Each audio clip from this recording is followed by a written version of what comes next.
Hello, good afternoon. Welcome to the Eldritch Stronghold. I'm Mitchell, and welcome to day 3 of spoiler season for Lost Caverns of Ixalan. Today, I decided to post a little later because yesterday I was a bit excited, so I posted a little early, and I missed a couple of spoilers that came afterwards. So I'm going to do it a little bit later in the day to make sure I get more of the spoilers in one video. So I'll include the ones I missed yesterday in today's video. First one we'll talk about is the Bedrock Tortoise. 4 mana, 3 and a green for a 0/6 turtle. Love to see more turtles. As long as it is your turn, creatures you control have hexproof. Pretty good already. Each creature you control with toughness greater than its power assigns combat damage to its toughness rather than its power. I have a Doran deck, and he does something similar to this, but he just makes all creatures do it. So there's a couple tree folks I have in the deck or I don't know if they're tree folks, but a couple creatures in the decks where their power is more than their toughness. So it kind of like downgrades them with Doran's ability. This one kind of fixes that and only grants it to people whose toughness is greater than their power. So I kind of like that new design of that. Other one over here to the right is called Get Lost. It's 2 mana, 1 and a white for an instant. Destroy target creature, enchantment, or planeswalker. Its controller creates 2 map tokens. This is an ability I haven't talked about yet. Map tokens.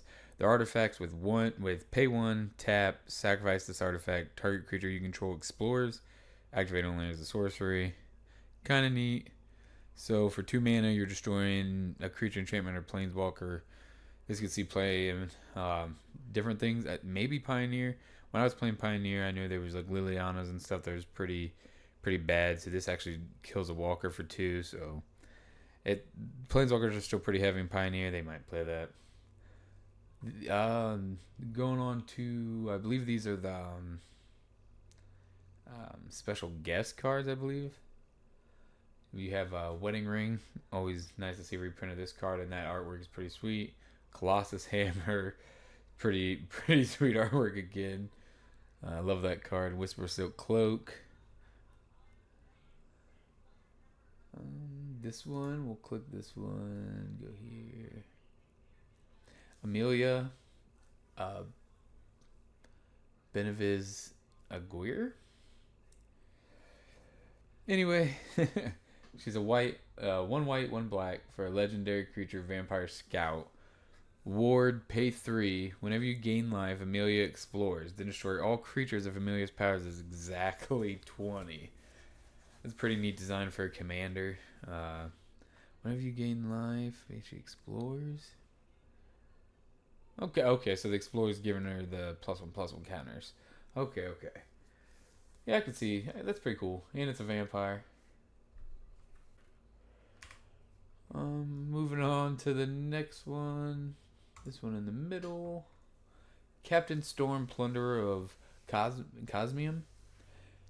1 blue, 1 red. A legendary creature, human pirate. Whenever an artifact enters the battlefield under your control, put a +1/+1 counter on target pirate you control.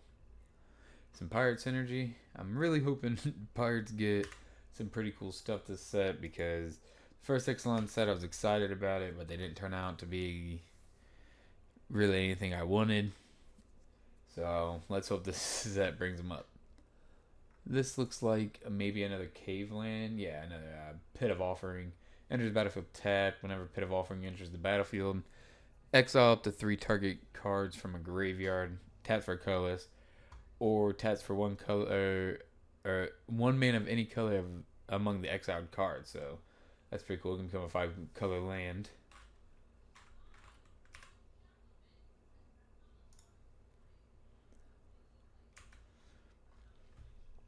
Alright, so we'll talk about this one over here. Stalactite Stalker. It's a 1 black for a Goblin Rogue 1/1. Has Menace. At the beginning of your end step, if you descended this turn, put a +1/+1 counter on Stalactite Stalker. For 2 colorless and a black, you can sacrifice them. Target creature gets -X until the end of turn, where X is its power.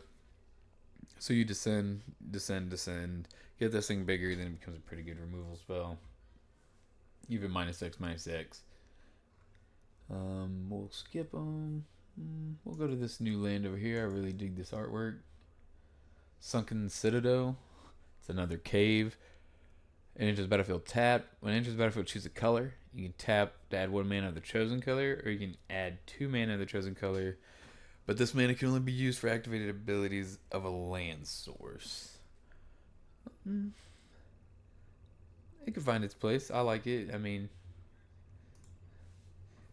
if anything, the artwork's pretty nice.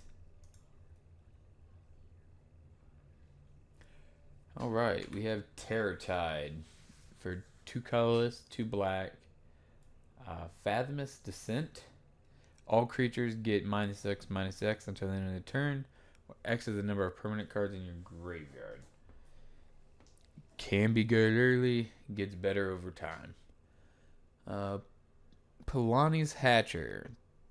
5 mana, excuse me. 3 colorless, a red and a green for a 5/3 dinosaur. Other dinosaurs you control have haste. When Polani's Hatcher enters the battlefield, you create 2 0/1 green dinosaur egg creature tokens. At the beginning of combat on your turn, if you control 1 or more eggs, sacrifice an egg, then create a 3/3 green dinosaur. This thing's kind of good it's kind of cool on its own, but you put it in the Atla deck, it was made for that, as the name suggests. I was trying to keep it full screen for you guys, but it looks like most of these cards are not in English on the front screen. Poetic Ingenuity. For 2 colorless and a red, you get an enchantment. Whenever 1 or more dinosaurs you control attacks, create an equal number of treasure tokens. Whenever you cast an artifact spell, create a 3/1 red dinosaur creature token. This ability only triggers once per turn. For dinosaur decks, this is pretty cool. I'm thinking about it maybe for my changelings. Creating treasures in a 5-color deck is really helpful. Alrighty, we'll go back. Alright. Wandering Throne. I've actually really liked this card. 4 colorless. It's a golem. As it enters the battlefield, you choose a creature type. Wandering Throne is the chosen type in addition to its other types. And if a triggered ability of another creature of the chosen type you control triggers an additional time. Straight away, goes in my changeling decks as a lot of, if this enters, do this, or whenever this, blah blah. And this would just make that even better.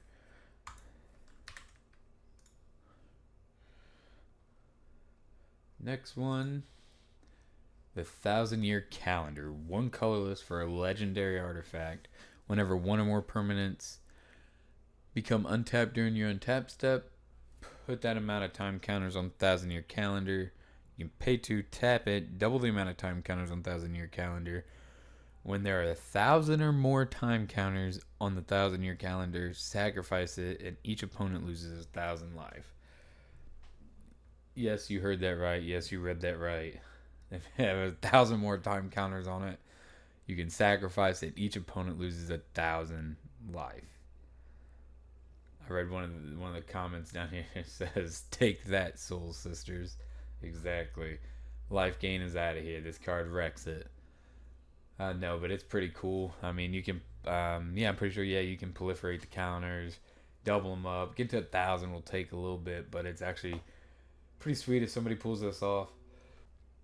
It's pretty much the Mayan calendar, 2012 in days is how I'm taking it. Alright, that card's pretty fun. Going over to the next one. Dire Fleet Flail on the front side. 1 red. It's an artifact equipment. Equipped creature gets +2/+0. You equipped for 1, and then you can craft it with 1 artifact, 3 and 2 red. And it crafts into the Dire Fleet Cannon, which is an artifact equipment. Equipped creature gets +3/+0. And whenever this creature attacks, you may sacrifice another artifact. When you do, deal damage equal to its power to target creature. It's pretty cool designed on the equipment. That craft mechanic's pretty sweet.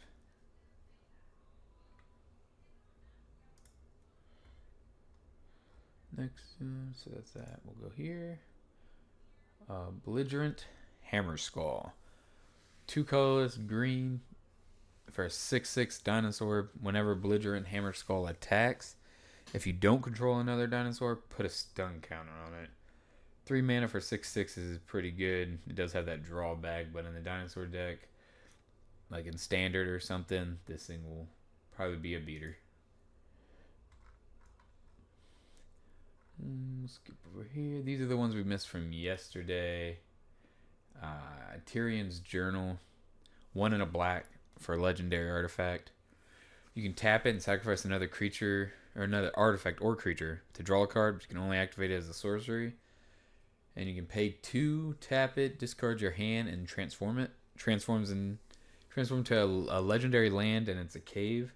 You can tap to add a black, or you can tap and you may cast a creature spell from your graveyard this turn. If you do, it enters the battlefield with a finality counter on it, and is a vampire in addition to its other types. I could see this being played. I think it'd be nice in my my chainer deck. Let you cast in the graveyard. Also let you sacrifice stuff to fill the yard.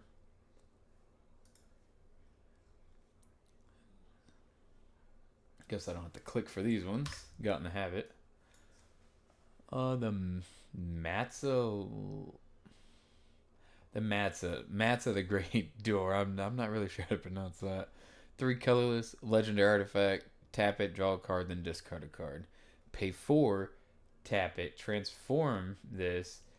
Activate only if there are 4 more permanents among cards in your graveyard. It transforms into the Core, a legendary land. You can tap it at X mana of any one color, where X is the number of permanent cards in your graveyard. I'll probably throw this in my Muldrotha deck. I think this would fit really nicely in there. Over here is another special guest, I believe. It's just Chromatic Ori with a really cool artwork. At first I thought it was a new card and got excited, but it is a good reprint. And yeah, this is where we were yesterday. So yeah, that's all the spoilers we'll talk about today. And I'll see you guys tomorrow.